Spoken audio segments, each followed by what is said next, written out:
नमस्कार, आप देख रहे हैं इंडिया न्यूज हिमाचल प्रदेश। मैं हूं आपके साथ अंजलि चौधरी। तो चलिए बुलेटिन की शुरुआत करते हैं।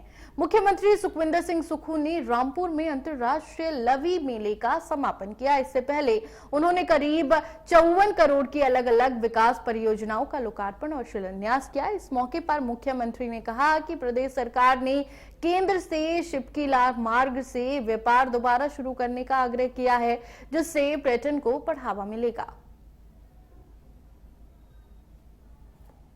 परिवारों के स्कूल से आते हैं। मैं भी सरकारी स्कूल में पढ़ा हूँ। मैं उस समय के शिक्षा के स्तर को जानता था जब गुणात्मक शिक्षा हुआ करती थी और अध्यापक हर चीज पर, हर सपाट पर, हर चीज पर हमें राय दिया करते थे। आज दृष्टिकोण बदला है।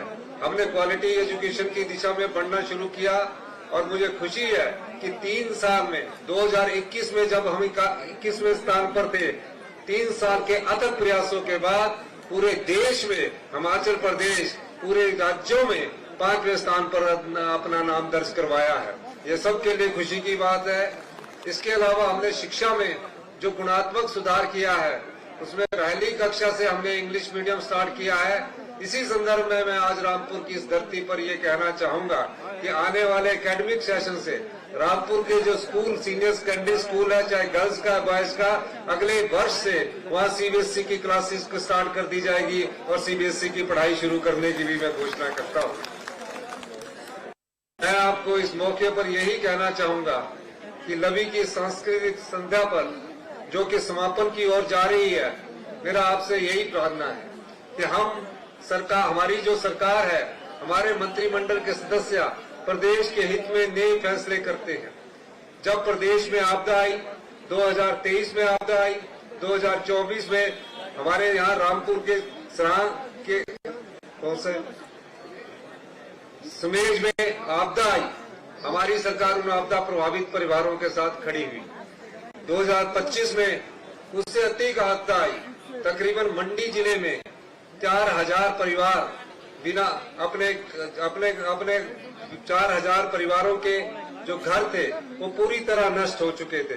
तो गए हैं, हम उन्हें 1 बीघा जमीन देने के लिए तैयार है कि अगर इस वन विभाग की भूमि में कानून में परिवर्तन कर दिया जाए। इसके लिए हम लड़ाई लड़ रहे हैं, लेकिन हमारी सरकार का दायित्व ये भी है कि हम उन परिवारों को बचाएं।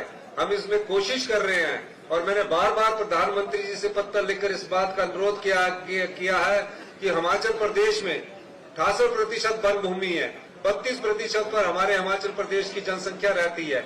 हम कैसे उन परिवारों को बचाएं? एक बार इस कानून में ढील दे दी जाए तो कम से कम जो आपदा प्रभावित परिवार है उनको कम से कम 1 बीघा जगह देकर उनका जीवन यापन द्वारा से शुरू किया जाए। इस दृष्टिकोण से मैंने उनसे मांग की है। अगर हमारे अधिकार क्षेत्र में ये कानून होता, मैं दावा से कह सकता था कि मैं इस कानून को बदलने में 1 मिनट का भी समय ना लेता, लेकिन ये केंद्र सरकार का कानून है। भारतीय जनता पार्टी के नेता आए दिन राजनीतिक बात करते हैं। भारतीय जनता पार्टी के लोगों को भी आपदा प्रभावित परिवारों के साथ खड़ा होना चाहिए। 7 सांसद उनके गए हैं, 4 सांसद चुनकर गए हैं, 3 सांसद राज्यसभा के उनके गए हैं, 28 विधायक हैं। हम बार बार कहते हैं कि प्रधानमंत्री मोदी जी ने 1500 करोड़ रुपए की घोषणा की है, सबके सामने घोषणा की है। कम से कम उस 1500 करोड़ की घोषणा के लिए हम आपके नेतृत्व में भी जाने को तैयार है, लेकिन भारतीय जनता पार्टी की जो नेता है वो सिर्फ राजनीतिक रोटियां सेकने का कार्य करते हैं। वो सिर्फ बयानबाजी के माध्यम से जनता का ध्यान भटकाना चाहते हैं। हमारा किसी भी क्षेत्र में आप देख लीजिए, ग्रामीण अर्थव्यवस्था की बात करूं तो यहाँ गाँव में बैठे हुए पशुपालक है, दुग्ध उत्पादक होंगे।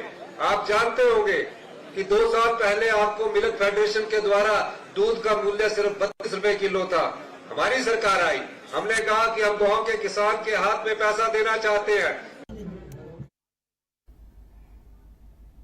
वहीं बद्दी में सांसद